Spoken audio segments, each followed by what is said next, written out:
गूंगी बहू अंधी सास। एक परिवार में 5 लोग थे। ओम प्रकाश, उनकी पत्नी सुमित्रा, बहू भावना, बेटा राहुल और एक थी उनकी बेटी प्रियंका। वैसे तो ओम प्रकाश और सुमित्रा के घर में सब कुछ ठीक ठाक था, लेकिन सुमित्रा की एक आदत थी। घर में कुछ भी गलत या सही हो तो वो किसी से कुछ नहीं कहती। और भावना स्वभाव की इतनी सीधी सादी थी कि अगर कोई उसके साथ गलत भी करता तो भी वो उसे कुछ नहीं कह पाती। इसी के चलते प्रियंका और राहुल घर में मनमानी चलाते रहते, क्योंकि घर को संभालने वाली औरतें इस तरह से रहती थी जैसे वो गूंगी और अंधी हो। माँ, मैं अपनी सहेलियों के साथ पिकनिक पर जा रही हूँ। ठीक है बेटा, चली जाओ। और मुझे आने में रात हो जाएगी, देर से ही आऊंगी मैं। अच्छा, कोई बात नहीं बेटा। अरे भावना, तुमको एक बार में समझ में नहीं आता क्या? नाश्ते में फिर से पराठे बना के रख दिए। कितनी बार तुमसे कहा है कि मेरे लिए ढंग का नाश्ता बनाया करो। ठीक है जी, आगे से ध्यान रखूंगी। अरे ये बहू से किस तरह से बात कर रहे हो तुम राहुल?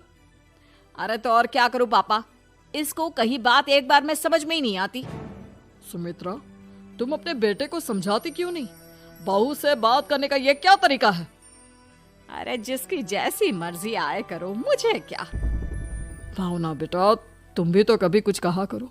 इस तरह क्यों सबकी बातें सुनती रहती हो? कोई बात नहीं पापा जी, सब ठीक है। रात को काफी देर तक प्रियंका घर नहीं आती और जब वापस लौट कर आती है तो एक लड़की के साथ बाइक पर बैठकर।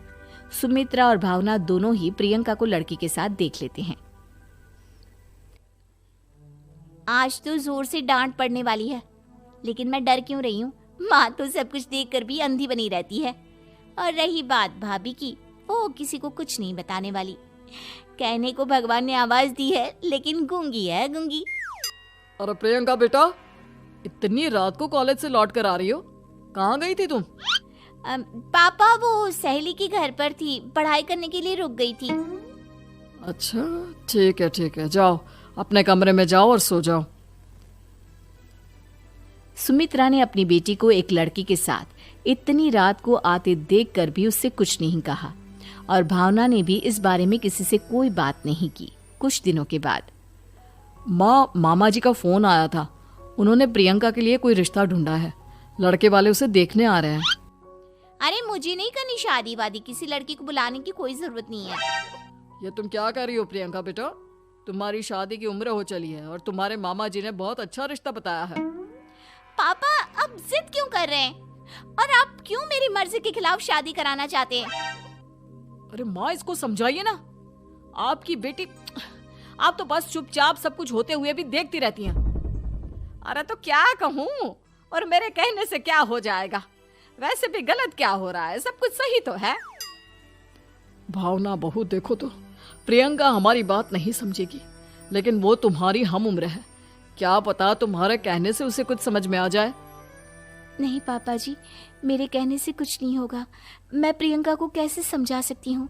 वो ननद है मेरी, कहीं मेरी किसी बात का बुरा मान गई तो? सुमित्रा और भावना में से कोई भी प्रियंका को कुछ नहीं समझाता। इस बात से राहुल और ओम प्रकाश जी दोनों ही परेशान हो जाते हैं। और फिर जब लड़का प्रियंका को देखने के लिए आता है, मुझे आपकी बेटी बहुत पसंद है, मैं उसके साथ शादी करने के लिए तैयार हूँ। देखो, मुझे तुमसे शादी नहीं करनी, और ये बात जितनी जल्दी समझ में आ जाए अच्छा रहेगा। अरे तो फिर आप लोगों ने मुझे यहाँ बुलाया ही क्यों? माफ कर दो बेटा, वो हमारी बेटी जरा गुस्से में है, हम उसे समझाने की कोशिश करते हैं। हाँ, देखिए आप नाराज मत होइए, वो तो उसने बस ऐसे ही कह दिया होगा। अरे कोई ऐसे ही कुछ कहता है क्या? और ये आपकी पत्नी और माँ, ये दोनों इस तरह चुपचाप क्यों बैठे हैं, जैसे इस घर के मेंबर ही ना हो? आपके घर में सब कुछ ठीक तो है ना? अरे सब कुछ ठीक है बेटा। सुमित्रा, समझाओ ना अपनी बेटी को। अरे क्या समझाऊं, क्या होगा समझाने से? सब ठीक ही तो हो रहा है, गलत क्या हो रहा है? भावना, प्रियंका को अंदर लेकर जाओ और उससे समझाओ कि कितना अच्छा रिश्ता है। इतना अच्छा लड़का है, इस तरह से बिहेव ना करे। नहीं जी, मैं किसी से कुछ नहीं कह सकती जी। अरे अजीब परिवार है, मुझे तो यहाँ से निकलना पड़ेगा। इस तरह से तो आपकी बेटी की शादी किसी से नहीं हो सकती। जिसके घर की औरतें गूंगी और अंधी बनकर बैठ जाए, उस घर का कुछ नहीं हो सकता। ओम प्रकाश और राहुल सुमित्रा और भावना की हरकतों की वजह से बहुत परेशान हो जाते हैं। एक दिन वो दोनों आपस में बात करते हैं। पापा, समझ में नहीं आता कि भावना और माँ को कैसे समझाया जाए। सही कहते हो बेटा, तुम और मैं काम के सिलसिले में सारा दिन घर के बाहर रहते हैं और घर की दोनों औरतें जिन्हें सारा घर संभालना चाहिए गूंगी और अंधी बनकर बैठी हैं। पापा, आप ही बताइए इसका क्या उपाय है? मेरी तो कुछ समझ में नहीं आता बेटा, लेकिन हमें कुछ तो करना पड़ेगा, क्योंकि इन सब की वजह से प्रियंका बहुत ज्यादा बिगड़ती जा रही है। तुमने देखा उसने किस तरह से बिहेव किया था। अरे लेकिन पापा, हम करेंगे क्या? हमें एक नाटक करना होगा। कुछ दिनों के लिए हम भी गूंगे और बहरे बन जाते हैं, उसके बाद इन दोनों औरतों को अकल आएगी। हाँ पापा, शायद आपकी बात ठीक है।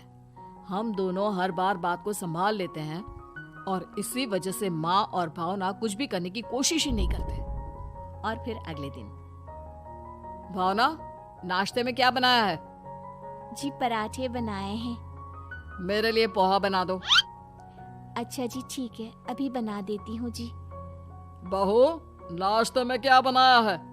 पापा जी, पराठे हैं और पोहे बन रहे हैं। अरे बहू, मुझे तो उपमा खाने का मन था, मेरे लिए उपमा बना दो। ठीक है पापा जी, अभी बना देती हूँ। भाभी, जल्दी से जरा मेरा कॉलेज के टिफिन तो पैक कर देना। और सुनो, मुझे ना भिंडी की सब्जी खाने का मन है। सुमित्रा चुपचाप बैठी बैठी सब कुछ देख रही थी। उसने किसी से कुछ भी नहीं कहा और ये देखकर भावना को मन ही मन गुस्सा आ रहा था, लेकिन वो किसी से कुछ नहीं कह रही थी। उसे लग रहा था कि ओम प्रकाश जी, जो हमेशा उसकी साइड लेते थे, वो भी आज चुपचाप बैठे हुए थे। शाम के वक्त प्रियंका अपने बहुत सारे दोस्तों को लेकर घर आती है और उधर दूसरी तरफ से राहुल भी अपने ऑफिस के दोस्तों को लेकर घर आ जाता है। प्रियंका अपने कमरे में तेज म्यूजिक चलाकर डांस करती है और राहुल अपने दोस्तों के साथ बैठकर जोर जोर से हंस रहा था। प्रियंका और राहुल मिलकर पूरे घर को अस्त व्यस्त कर देते हैं, लेकिन भावना उनसे कोई शिकायत नहीं करती और सुमित्रा जी भी चुपचाप बैठी रहती है। लेकिन भावना और सुमित्रा के अंदर का गुस्सा धीरे धीरे बढ़ रहा था। फिर रात को ओम प्रकाश और राहुल एक दूसरे से बातें करते हैं। पापा, हमने इतना कुछ किया, फिर भी भावना कुछ बोलती ही नहीं और माँ भी कुछ गलत करने से किसी को रोकती ही नहीं। तुम चिंता मत करो बेटा, इन दोनों के अंदर का गुस्सा भर रहा है और बहुत जल्दी बाहर आने वाला है। अगले दिन, अरे बहू, ये कपड़े धुले हैं या गंदे हैं? पापा जी, कपड़े तो मैंने धोकर ही आपकी अलमारी में रखे थे। मुझे तो साफ नहीं लग रहे, एक बार और धो देना। प्रियंका, मैं सोच रहा था कि तुम्हें उस लड़के से शादी नहीं करनी है ना, मत करो। एक काम करो, वैसे भी क्या रखा है शादी वादी में, तुम्हें जो लड़का पसंद है उसके साथ जाकर कोर्ट मैरिज कर लो। इस बार ओम प्रकाश और राहुल की बात सुनकर भावना और सुमित्रा के अंदर का गुस्सा जाग उठता है। मैं किसी से कुछ कहती नहीं जी, इसका मतलब ये है कि आप लोग मुझे परेशान करते ही रहेंगे। कल 4 बार मुझसे नाश्ता बनवाया, आज पापा जी मुझसे धुले हुए कपड़ों को बार बार धुलवा रहे हैं। अरे मैं इंसान हूँ जी, कोई मशीन नहीं हूँ। तुम दोनों ने मिलकर इस घर की कैसी हालत बना दी है और अपनी बहन को भागकर शादी करने के लिए कह रहे हो। तुम भाई हो या दुश्मन? ओम प्रकाश और राहुल जोर जोर से हंसने लगते हैं। अरे इसमें हंसने की क्या बात है?